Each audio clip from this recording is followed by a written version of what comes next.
Fala, nação rubro-negra, sou eu, Fabrício Lopes, aqui do nosso canal Resenha Rubro-Negra, começando mais um Café com Resenha, aquele programa matinal de todos os dias, onde a gente atualiza vocês sobre tudo que está acontecendo e vai acontecer ainda no Clube de Regatas do Flamengo. Nesse vídeo aqui, nação, eu quero falar com vocês sobre o jogo do Flamengo contra o São Paulo a ser realizado nesta noite de quarta-feira, às 21h30 no Maracanã. Quer saber? Nem vou esperar para falar. O Mengão queridão vai ter força máxima, pelo menos entre os titulares.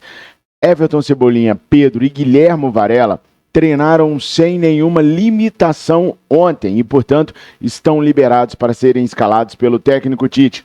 Eu, a Miriane e o Matheus estaremos ao vivo hoje em duas oportunidades. Numa delas, para fazer o nosso pré-jogo a partir das 18h30. Então eu estou contando com todos vocês lá no Live Mengo TV, a partir das 18h30, comigo, com a Mirinha, com o Matheus, para a gente fazer o nosso já tradicional pré-jogo. Antes disso, tem um sorteio da Copa do Brasil. Eu, Miriane e Matheus estaremos mais uma vez ao vivo com vocês, mas dessa vez no canal central do Fla, onde nós comentaremos tudo sobre esse sorteio a partir das 13h30. Espero todos vocês no Central do Fla e no Live Mengo TV. E eu espero também que você deixe seu like aqui neste vídeo, verifique se você já é inscrito no nosso canal. Somos 153.444 inscritos. Estamos rumo aí a 155 mil inscritos. Ajuda a gente a crescer aqui no YouTube e continuar levando as informações verdadeiras do Mengão queridão para você. Doa quem doer, mesmo que doa em nós mesmos. Não se esqueça, então, de curtir, comentar e de compartilhar. CCC, os 3 Cs que nos ajudam pra caraca. Bom, eu vou perguntar para vocês o seguinte: força máxima hoje contra o São Paulo, força máxima também contra o Palmeiras, força máxima contra o Bolívar? Como você programaria o Flamengo para essas próximas 3 partidas? Vale lembrar que, ao contrário daquilo que estava sendo divulgado, o Palmeiras vai liberar, sim, ingressos para o Flamengo, para a torcida do Flamengo, no jogo lá de São Paulo no domingo. Cerca de 1.800, 2.000 ingressos devem ser disponibilizados à nação rubro-negra. Muita gente está reclamando com os dirigentes do Flamengo sobre a precificação dos ingressos. O Atlético Goianiense colocou um valor muito alto para a torcida rubro-negra, e os palmeirenses estão fazendo a mesma coisa. E aí a torcida acusa nas redes sociais os dirigentes rubro-negros de deixarem as equipes visitantes fazerem isso. Só que, pessoal, não há como o Flamengo ou algum dirigente do Flamengo trabalhar na precificação dos ingressos como visitante. O Flamengo pode trabalhar na precificação de ingressos como mandante. Como visitante, a única coisa que o Flamengo pode fazer é garantir que o valor de ingresso que está sendo repassado à torcida rubro-negra naquele setor seja igual à do time mandante no mesmo setor. Ou seja, se para o Flamengo vai custar R$80 o ingresso lá na Arena do Palmeiras em determinado local da Arena, tem que custar R$80 também para o torcedor palmeirense se ele ficar no local idêntico ao que a torcida do Flamengo vai ficar. E nesse sentido, o departamento jurídico do Flamengo sempre tem agido para poder fazer com que as coisas aconteçam de forma correta. Agora, mexer no preço realmente é uma situação que essa diretoria, nem diretoria nenhuma, tem o que fazer quando é visitante. Beleza? Então não é a diretoria do Flamengo que não está protegendo o seu torcedor neste caso. Nação, o Gabriel Barbosa está passando por todos aqueles problemas que vocês sabem muito bem, por conta de ter atrapalhado a coleta do doping ali naquele momento, em abril do ano passado, foi denunciado. Isso tudo vocês já estão sabendo, né? Agora eu quero contar para vocês em que pé que essa situação está. Bom, o CAIS ainda não tem data para julgar a situação do Gabriel Barbosa em definitivo. Mas vocês sabem que existe a situação do efeito suspensivo, que pode ser julgado, e o Gabriel, então, retornar às atividades dele até que seja julgado realmente o processo como um todo. O efeito suspensivo, ele funciona da seguinte maneira. Primeiro, a defesa do atleta entra com o pedido do efeito suspensivo. Isso foi feito no longevo dia 2 de abril. Depois, as defesas têm que escolher os seus árbitros. São 3 árbitros que vão julgar o efeito suspensivo no caso do Gabriel. um árbitro determinado pela defesa, já foi indicado, vai ser um inglês, um árbitro indicado pela promotoria aqui do Brasil, ou seja, pelo pessoal de acusação, já foi indicado, e um árbitro que vai ser o presidente dos três, que é indicado pelo CAS. O árbitro indicado pela defesa, que vai ser um inglês, já está ok. Essa semana, a acusação, que é o pessoal aqui do Brasil que acusa o Gabriel, né? Também já indicou o seu árbitro, falta o CAS indicar o seu.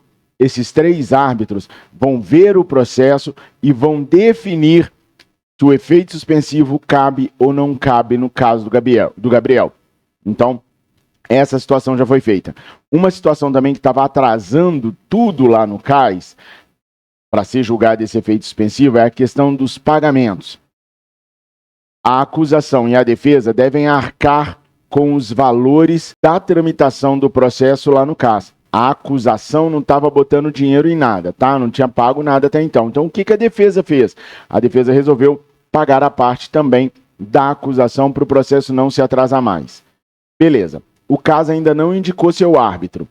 Para o CAS, assim que o CAS indicar o seu árbitro, pelo que eu apurei, leva-se de 10 a 20 dias para o caso ir a julgamento. Ou seja, nós estamos aqui no dia 17 de abril.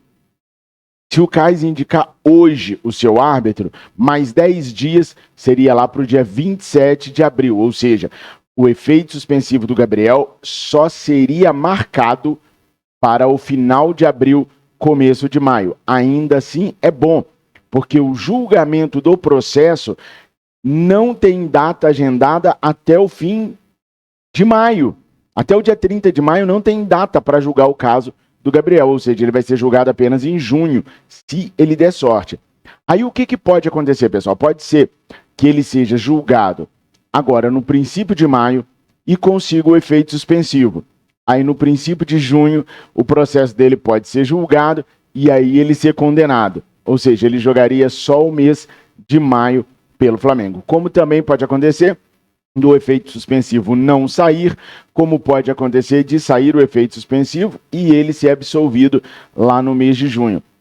Vale sempre lembrar que esse tipo de caso, quando chega lá no CAS, geralmente ele é punido e não absolvido.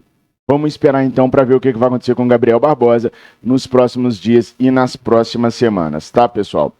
Bom, André Franco, né? Boa notícia aí pro Flamengo, se é que a gente pode considerar uma boa notícia. Mas o caso André Franco.